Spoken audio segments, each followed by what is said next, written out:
민수기 8장 14절부터 17절 말씀입니다. 너는 이같이 이스라엘 자손 중에서 레위인을 구별하라. 그리하면 그들이 내게 속할 것이라. 내가 그들을 정결하게 하여 요제로 드린 후에 그들이 회막에 들어가서 봉사할 것이니라. 그들은 이스라엘 자손 중에서 내게 온전히 드린 바 된 자라. 이스라엘 자손 중 모든 초태생 곧 모든 처음 태어난 자 대신 내가 그들을 취하였나니 이스라엘 자손 중에 처음 태어난 것은 사람이든지 짐승이든지 다 내게 속하였음은 내가 애굽 땅에서 모든 처음 태어난 자를 치던 날에 그들을 내게 구별하였음이라. 아멘. 오늘 말씀은 하나님께서 계속해서 레위인의 구별에 대한 말씀을 하고 계십니다. 오늘 이 말씀을 통해서 우리가 알 수 있는 몇 가지 내용이 있습니다. 첫째로 하나님께서 레위인을 구별하십니다라는 것입니다. 하나님께서 레위인을 구별하십니다. 14절 15절 말씀을 제가 다시 읽어드리겠습니다. 너는 이같이 이스라엘 자손 중에서 레위인을 구별하라. 그리하면 그들이 내게 속할 것이라. 내가 그들을 정결하게 하여 요제로 드린 후에 그들이 회막에 들어가서 봉사할 것이니라. 아멘. 하나님이 레위인을 구별하라고 하시는데요. 레위인이 스스로 구별된 것이 아니다라는 것을 우리가 주목해서 보아야만 합니다. 레위인이 어떠한 능력이 있어서, 레위인이 잘난 부분이 있어서 그렇게 스스로 구별하여 내가 거룩하다라고 하는 것이 아니라 하나님께서 전적으로 불러주시고 세워주셔서 거룩하게 구별해 주셨다라는 것입니다. 레위인은 조금 독특한 위치를 가지고 있습니다. 레위인은 제사장이 아닙니다. 제사장의 일들을 돕는 사람들이었습니다. 레위인은 특별한 예복을 입지도 않습니다. 또한 제사장은 기름을 부어서 성결하게 되지만 레위인은 깨끗하게 씻는 것을 통하여서 몸에 털을 깎는 것을 통하여서 정결하게 됩니다.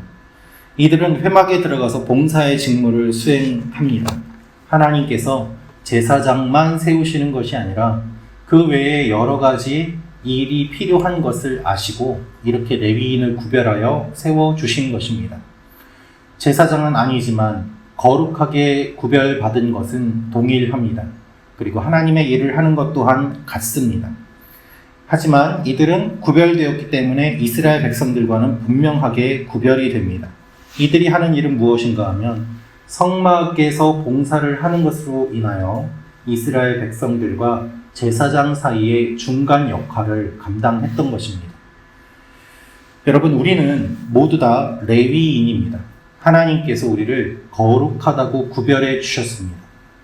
우리에게 있어서 제사장은 예수 그리스도 한 분밖에 없습니다.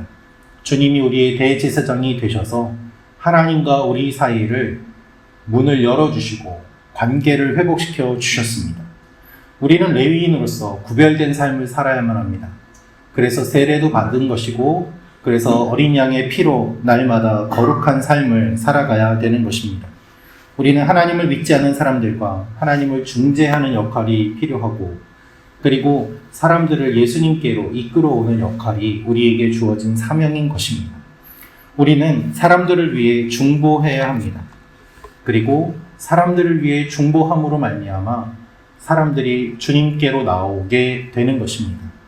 하나님께서 레위인을 세우신 이유가 바로 이와 같은 의미들이 담겨 있습니다. 오늘도 하나님 앞에서 구별하며 살아가는 여러분과 제가 되기를 원합니다.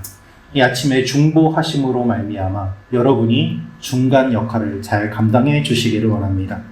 두 번째로 알 수 있는 것은 하나님께서 이렇게 구별하신 이유를 알려주신다는 것입니다. 하나님께서 구별하신 이유를 알려주십니다. 19절 말씀 한번 같이 읽도록 하겠습니다. 시작.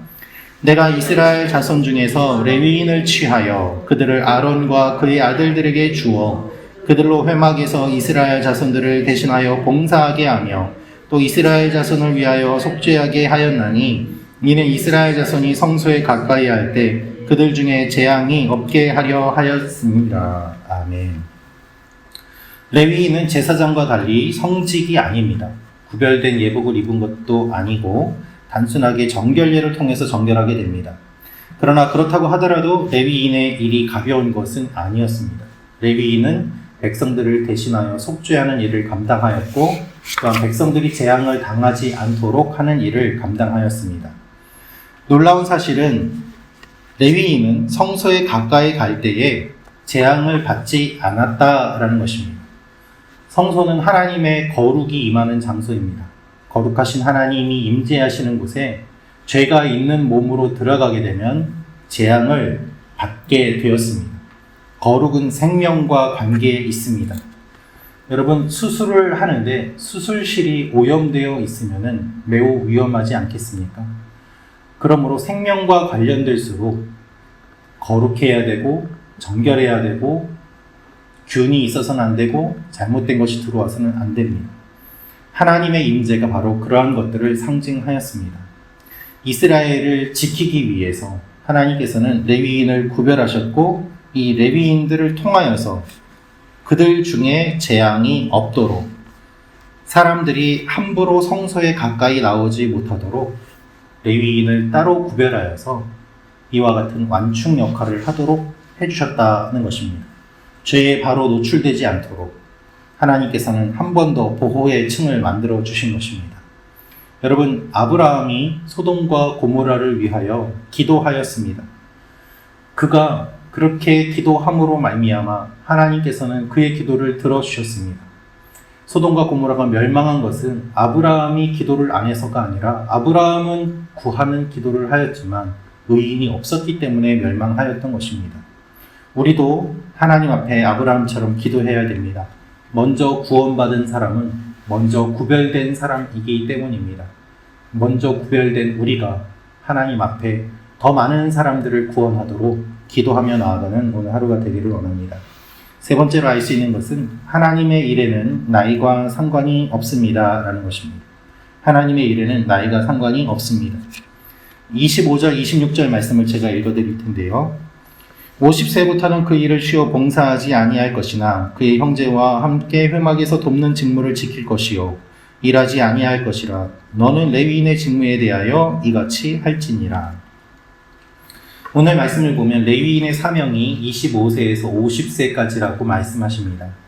그런데 민수기 4장을 보면 30세에서 50세라고 말씀을 하십니다. 왜 5년의 차이가 있는가? 그것은 5년 동안 수습 기간이었기 때문입니다. 성전에 관련된 일들을 배우는 시간이 필요하였습니다. 중요한 것은 50세가 지났다고 해도 이들의 사명이 끝난 것이 아니었다는 것입니다. 힘든 육체 노동 대신에 이들이 할 수 있는 일들이 여러 가지 있었고 하나님은 그렇게 직무의 강도를 낮추어 주시지만 끝까지 하나님의 일을 하도록 이들에게 사명을 주셨습니다. 여러분, 하나님의 일은 나이에 제한이 없습니다. 중요한 것은 우리가 어떠한 나이든 하나님의 일을 하는 것입니다. 주님은 각각의 나이에 맞게 업무의 강도를 정해 주셨고 그것에 따라서 일을 하도록 다 고려하고 배려하여 말씀하십니다. 오늘도 하나님께서 맡겨주신 사명을 기억하며 하나님과 동행하며 나아가는 여러분과 제가 되기를 원합니다. 우리 모두 다 각자의 자리는 다르지만 그 자리가 모두 하나님의 일을 감당하는 자리임을 믿고 하나님 앞에 나아가는 오늘 하루가 되기를 축원합니다. 기도하겠습니다. 이 시간에 기도할 때 하나님, 우리가 거룩하고 구별된 삶을 살게 하여 주옵소서. 먼저 구원받은 자로서 먼저 구별된 삶을 살게 하시고 또한 다른 사람들을 구원하기 위하여 중보하는 우리가 되게 하여 주옵소서. 이 아침에 기도하기를 원하는데 제가 먼저 기도하겠습니다. 참 좋으신 아버지 하나님, 우리를 불러주시고 거룩하게 하시고 구원해 주심을 감사합니다. 우리도 다른 사람들의 구원을 위하여 중보하며 기도하는 하나님의 사람들 되게 하시고 이 아침에 기도할 때 은혜를 베풀어 주시고 성령께서 우리의 기도에 함께 하셔서 우리의 기도가 주님께 상달되게 하시며 또한 기도하는 교회 주님께 계속해서 쓰임받는 우리 교회가 되게 하여 주옵소서. 예수님의 이름으로 기도합니다. 아멘.